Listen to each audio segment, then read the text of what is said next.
சுவிட்சர்லாந்துல இருக்கிற மிகப்பெரிய சூப்பர் மார்க்கெட்டான கோப் ஒரு உணவுப் பொருள்ல வந்து ஒரு விதமான பாக்டீரியா வந்து இருப்பதாக வந்து சொல்லியிருந்தாங்க. அந்த பாக்டீரியா என்ற பேர் என்னன்னு பாத்தீங்கன்னா லிஸ்டேரியன். நான் இப்ப சரியா சொல்றேன்னு தெரியா, பாக்டீரியா பேர்கள் வந்து கொஞ்சம் டிஃப்ரெண்டா இருக்கும். ஸோ லிஸ்டேரியன் சொல்லுவாங்க. அந்த பாக்டீரியா வந்தா என்ன நடக்கும்னு பாத்தீங்கன்னா உங்களுக்கு வந்து காய்ச்சல் குளம் மாதிரியே இருக்கும். கிட்டத்தட்ட உடம்பு வலி, மற்றது சோர்வா இருப்பியல், மற்றும் ஒரு தடிமன் குணமா இருக்கும். இப்ப எனக்கு இருக்கிற மாதிரி நானும் கொஞ்சம் தடிமன் குணமா தான் இருக்கேன். ஸோ அப்படி எல்லாம் கொஞ்சம் இருக்கும். அதை என்ன உணவு பண்ண பாத்தீங்கன்னா கோப்புட ப்ரீ கரண்டின்னு சொல்லுவாங்க. பிரிக்ஸ் எழுதியிருப்பாங்க, ஆனா ப்ரீ கரண்டின்னு சொல்லுவாங்க. அந்த மார்க்கெட்ல விற்கக்கூடிய கொத்தோன்னு சொல்ற அந்த ஒரு இறைச்சி, சின்ன சின்ன சதுர கட்டியா இருக்கு இறைச்சியல் வந்து, அந்த இறைச்சியில வந்து ஒரு விதமான பாக்டீரியா வந்து இருப்பதா சொல்லியிருக்காங்க.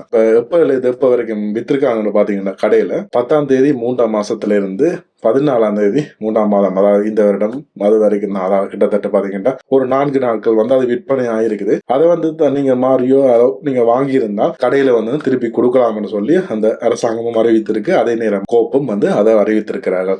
அதுண்ட முடிவு தேதி எது வரைக்கும் இருக்குன்னு பாத்தீங்கன்னா 22/3 வரைக்கும் அது முடிவு தேதியா இருக்கும். ஆனா இது வந்து எல்லாம் அதுக்கு பிறகு நீங்க வாங்கியிருந்தீங்கன்னா, அதாவது வந்து 14ஆம் தேதிக்கு பிறகு, அதாவது நீங்க 14ஆம் தேதிக்கு பிறகு வாங்கியிருந்தீங்கன்னா அந்த உணவு பண்டத்துல வந்து எந்த ஒரு பிரச்சனையும் கிடையாது. அதுக்கு முதல் விற்பனை செய்த உணவு பண்டத்துல வந்து சில பிரச்சனைகள், அதாவது வந்து இந்த பாக்டீரியா இருப்பதா வந்து சந்தேகத்தான் படுறார்கள். மற்றபடி அது இருக்குமான்னு சொல்லலாது.